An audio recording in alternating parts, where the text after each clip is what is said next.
कैसे हैं आप लोग? आशा करता हूँ कि आप लोग ठीक होंगे। आज आप लोगों के सामने एक नया वीडियो लेकर मैं हाजिर हूँ। वो है धोबी समाज के एक राष्ट्रपति हुए हमारे भारत देश में, जिनका नाम था के.आर. नारायण। और उनका अगर हम पूरा पूरा नाम देखें तो कोचिरिल रमण नारायण था, जो भारत के 10वें राष्ट्रपति भी थे और एक दलित राष्ट्रपति भी थे, जो धोबी समाज से आते थे। तो आज उनके बारे में कुछ हम आपसे चर्चा करेंगे, कुछ उनके बारे में बताएँगे, ये जो उन्होंने उपलब्धियाँ करी, जो समाज इससे एक ये मोटिवेशनल स्टोरी भी है, एक यानी हमें जागरूक करने की स्टोरी भी है, और एक तरीके की अगर देखा जाए तो ये हमें आगे बढ़ने में काफ़ी मदद भी करने वाली है ये स्टोरी। अगर हम स्टोरी को सुनते हैं, अगर ज़रा-सा भी हमारे दिमाग में ज़रा-सी बात क्लिक करती है, तो हमें काफ़ी आगे बढ़ने में हेल्प करेगी। तो 1992 में उनकी नियुक्ति देश के 9वें राष्ट्रपति के रूप में की गई थी। फिर 1997 में नारायण जी देश के राष्ट्रपति बने। दलित समुदाय से राष्ट्रपति बनने वाले वे पहले और एकमात्र राजनेता थे। यानी जो दलित समाज था, दलित समुदाय से, यानी जो धोबी समाज से ही आते थे, तो ये दलित समुदाय से राष्ट्रपति बनने वाले वे पहले एकमात्र राजनेता थे। नारायण एक स्वतंत्र और मुखर राष्ट्रपति के नाम से प्रसिद्ध थे, जिन्होंने अपने कार्यों को बहुत सी मिसालें स्थापित की थी। वे खुद को, मैं इसलिए थोड़ा-सा एक रूपरेखा बता रहा हूँ, यानी एक सिस्टम बता रहा हूँ, फिर उसके बाद इसकी बायोग्राफी थोड़ी-सी मैं आपको शॉर्ट में बताने की कोशिश करूँगा, जिससे आपके अंदर एक जोश और जज़्बा आएगा। वे खुद को एक कार्यकारिणी राष्ट्रपति बताते थे, जो संविधान के चारों कोनों में काम करते थे। उन्होंने कार्यकारी राष्ट्रपति, जिनके पास पूरी ताकत होती है, वे रबर स्टैम्प राष्ट्रपति, जो कि बिना की प्रश्न और विरोध के सरकार के निर्णयों का समर्थन करते हैं। इन दोनों के बीच का रास्ता चुना है, यानी जो मतलब ऐसा नहीं कि जो कोई काम काज मान लिया, ऐसा नहीं था। वो उन्होंने बीच का रास्ता चुना हुआ था।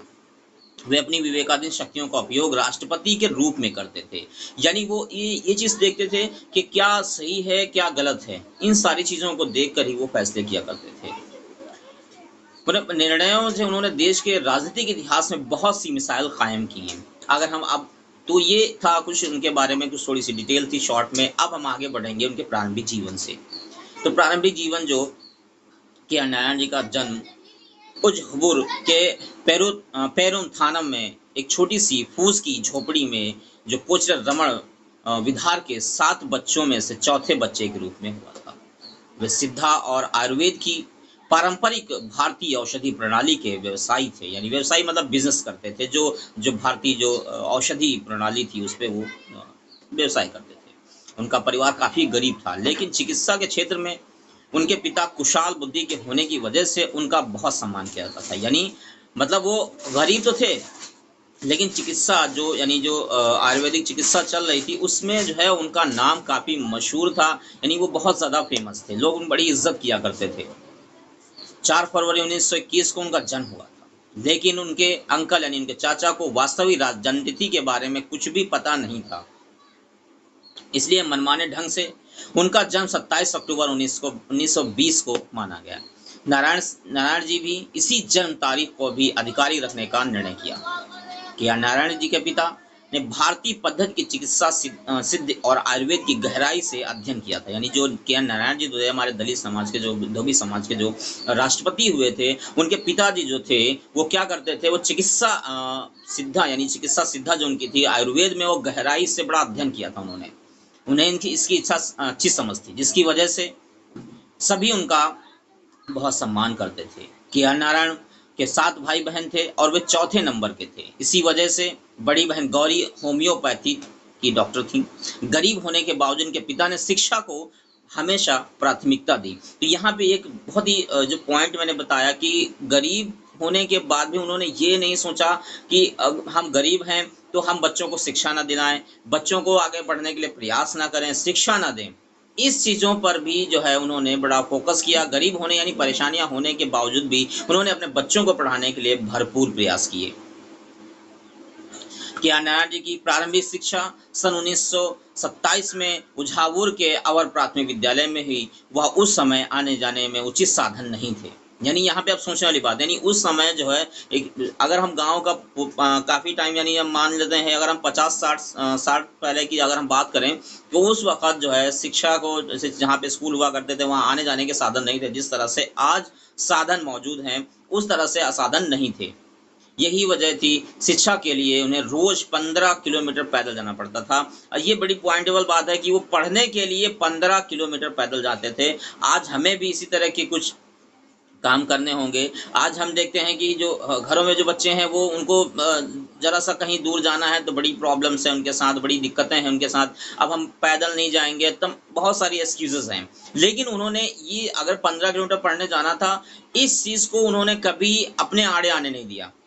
यानी इस चीज़ को उन्होंने शिक्षा में रुकावट बनने नहीं दिया कि वो शिक्षा को रुकावट बन जाए। यानी 15 किलोमीटर आप समझ सकते हैं, इससे अंदाज़ा लगा सकते हैं कि 15 किलोमीटर कितना हो सकता है। यानी 15 किलोमीटर पैदल जाना पड़ता था पढ़ने के लिए उन्हें। सोचे कि एक जो धोबी समाज के थे, आज अगर हमारा धोबी समाज जो भी ये वीडियो हमारा देख रहा है, उसे सोचने पे मजबूर कर देगा ये जो बात मैं बता रहा हूँ कि नारायण जी के पिता पास इतनी राशि भी नहीं होती थी कि वे अपने बच्चों को स्कूल में दाखिला के लिए शिक्षा शुल्क दे सकें।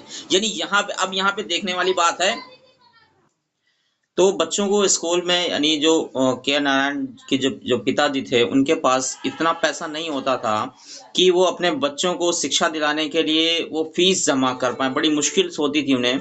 जिस वजह से जो के नारायण जी थे, बालक नारायण को हमेशा अपनी क्लास से बाहर खड़े होना पड़ता था, शिक्षा ग्रहण करनी पड़ती थी। के नारायण के पास किताबें खरीदने के लिए भी पैसे नहीं होते थे।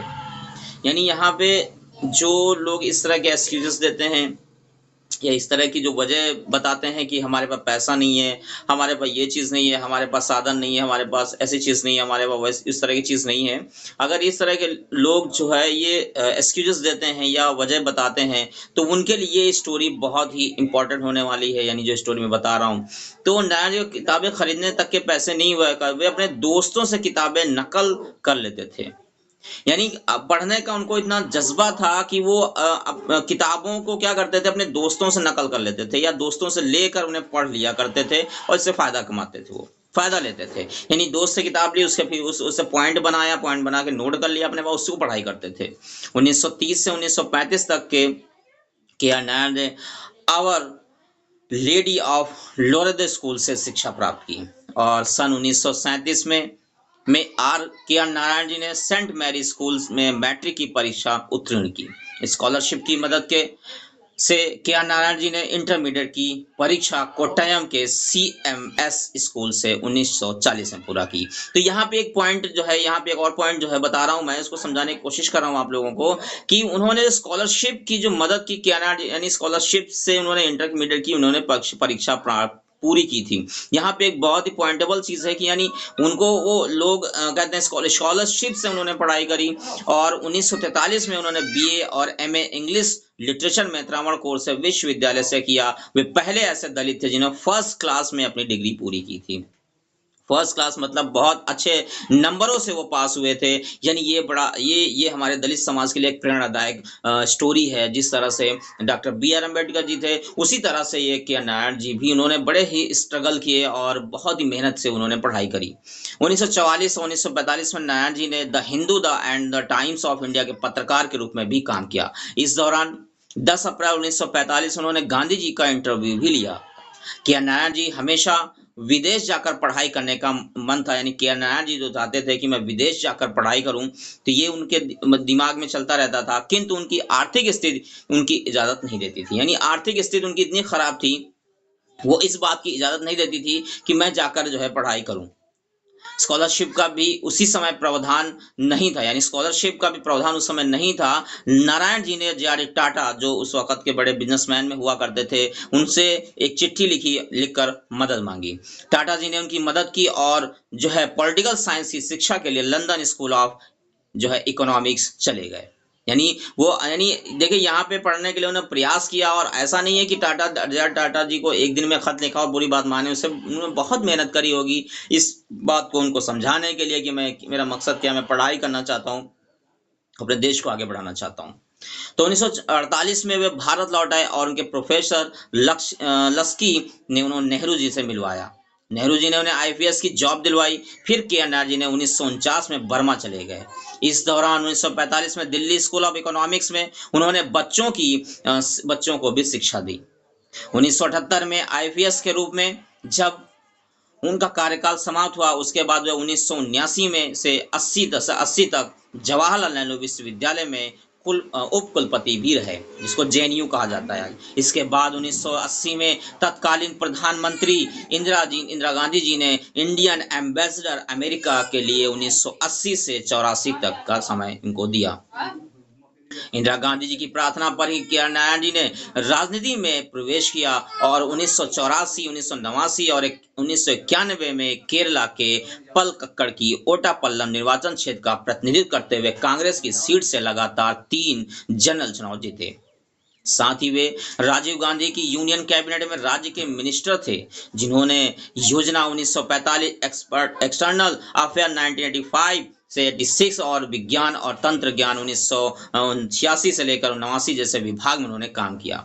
संसद के सदस्य के रूप में भारत में पेटेंट कंट्रोल पर अंतर्राष्ट्रीय दबाव का उन्होंने विरोध किया, लेकिन फिर 1991 जब कांग्रेस के हाथों में ताकत आई, तब नारायण को कैबिनेट में शामिल नहीं किया गया।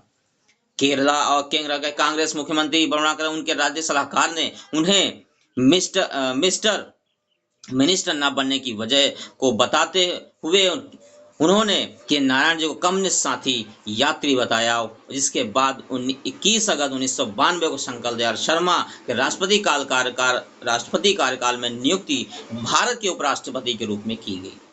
उनके नाम की सिफारिश भूतपूर्व प्रधानमंत्री और जनता दल के लीडर वीपी सिंह ने की थी। बाद में पीवीपी सिंह राव की सहायता से बिना किसी विरोध के उन्हें चुना गया, लेकिन फिर बाद में नारायण नरसिम्हा राव के रिश्तों की बात करते हुए यह पता चला कि उन्हें कोई कम्युनिस्ट अंतर नहीं बल्कि वैचारिक अंतर था।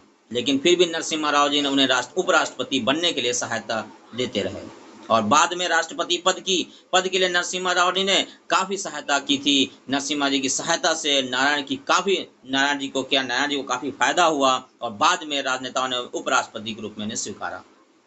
नारायण जी जब प्रेसिडेंट बने उस समय इंद्र कुमार गुजराल प्रधानमंत्री थे, लेकिन कांग्रेस के समर्थन वापस लेने के कारण वह 19 मार्च 1998 उन्हें त्यागपत्र दे पड़ा। इस परिस्थिति को उन्होंने बड़े ही सहजता से हैंडल किया। चुनाव के बाद अटल बिहारी वाजपेयी के नेतृत्व में सरकार का गठन हुआ। राष्ट्रपति रहने के दौरान उन्होंने कभी भी आंख मूंद कर किसी फाइल पर हस्ताक्षर नहीं किए। ये बड़ा पॉइंट था, यानी कभी भी आंख मूंद कर उस फाइल पे हस्ताक्षर नहीं किए। इस बार केंद्र सरकार ने उनके पास उत्तर प्रदेश में राष्ट्रपति शासन लगाने की अनुशंसा का प्रस्ताव पारित किया, फिर उचार के रिटर्न कर दिया। ऐसा करने वाले वे पहले प्रेसिडेंट थे। राष्ट्रपति रहने के दौरान आम चुनाव में अपनी पत्नी के साथ लाइन में खड़े होकर उन्हें मतदान किया और ऐसा करने वाले वो पहले राष्ट्रपति थे। नौकरशाही से मंत्री और फिर उपराष्ट्रपति राष्ट्रपति के पद पर रहने के दौरान उन्होंने मानवीय मूल्यों को हमेशा बनाए रखा। आदिवासी, अल्पसंख्यकों और समाज के कमजोर लोगों की आवाज उठाने के लिए हमेशा तत्पर रहे, यानी उन्होंने अपने समाज को आगे बढ़ाने के लिए बड़े से बड़े प्रयास किए। ये हमारे के आर नारायण जी, जो कि धोबी समाज से थे। 25 जुलाई 2002 को राष्ट्रपति के पद से रिटायर होने के बाद वे अपनी पत्नी उषा नारायण के साथ दिल्ली के पृथ्वीराज रोड पर रहने लगे और राष्ट्रपति नियुक्ति के बाद के आर नारायण ने एक निधि अथवा सिद्धांत बना लिया कि वह किसी भी पूजा स्थान या इबादतगाह नहीं जाएंगे, चाहे वह देवता हो या देवी का। एकमात्र ऐसा राष्ट्रपति जिन्होंने अपने कार्यकाल में किसी भी पूजा स्थल का दौरा नहीं किया। बड़ी सोचने वाली बात है। राष्ट्रपति के रूप में जब भी श्री नारायण ने पदावधि अपनी पदावधि के अवसान का समय निकट आया तो भिन्न जन समुदायों की राय थी कि उन्हें दूसरे सत्र के लिए भी राष्ट्रपति बनाना चाहिए। इस समय एनडीए के पास अपर्याप्त बहुमत था, लेकिन नारायण ने स्पष्ट कर दिया कि वह सर्वसम्मति के आधार पर ही पुनः राष्ट्रपति बनना स्वीकार करेंगे। उस समय की विपक्षी पार्टी कांग्रेस, जनता दल, वाम मोर्चा अन्य ने दूसरी बार राष्ट्रपति बनाए जाने का समर्थन किया। कांग्रेस अध्यक्ष श्रीमती सोनिया गांधी ने राष्ट्रपति के आर नारायण से मुलाकात करके यह प्रार्थना की वह अगले सत्र हेतु राष्ट्रपति बने, लेकिन वाजपेयी जी ने इनसे भेंट करके स्पष्ट कर दिया कि उनकी उम्मीदवारी को लेकर एनडीए में असहमति है। के आर नारायण जी ने कुछ पुस्तकें भी लिखी। इनमें India and America essays and understanding, दूसरी पुस्तक इमेजेस एंड Insights और Non-Alignment and Contemporary International Relations उल्लेखनीय है। इन्हें राष्ट्रीय एवं अंतर्राष्ट्रीय स्तर पर कई प्रकार की पुस्तकें भी लिखी। 1998 में उन्होंने the appeal of conscience foundation New York द्वारा वर्ल्ड स्टेटमैन अवार्ड भी दिया गया। टोलेडो विश्वविद्यालय अमेरिका ने डॉक्टर ऑफ साइंस की तथा ऑस्ट्रेलिया विश्वविद्यालय ने डॉक्टर ऑफ लॉस की उपाधि दी। इसी प्रकार से राजनीतिक विज्ञान में ने डॉक्टरेट की उपाधि तुर्की और सेल कार्लोस विश्वविद्यालय ने प्रदान की। कि क्या वजह थी कि इनको इतने इतने बड़े कॉलेजों ने जो है इनको बहुत सारी चीज़ें यानी बहुत कई चीज़ों से नवाजा। उसकी वजह यही थी कि इनके पास शिक्षा थी, ये शिक्षित थे। इन्होंने शिक्षा ग्रहण करने के लिए जो भी रुकावटें आई उन सभी को उन्होंने दरकिनार कर दिया, किनारे कर दिया, लेकिन ये लगातार प्रयास करते रहे और शिक्षा के क्षेत्र में आगे बढ़ते रहे। तो हमें भी इस ज़रूरत है कि हमें शिक्षा अपने बच्चों को, अपने आस पड़ोस के लोगों को शिक्षा के लिए उभारना चाहिए, जिससे कि समाज में बदलाव आ सकेगा।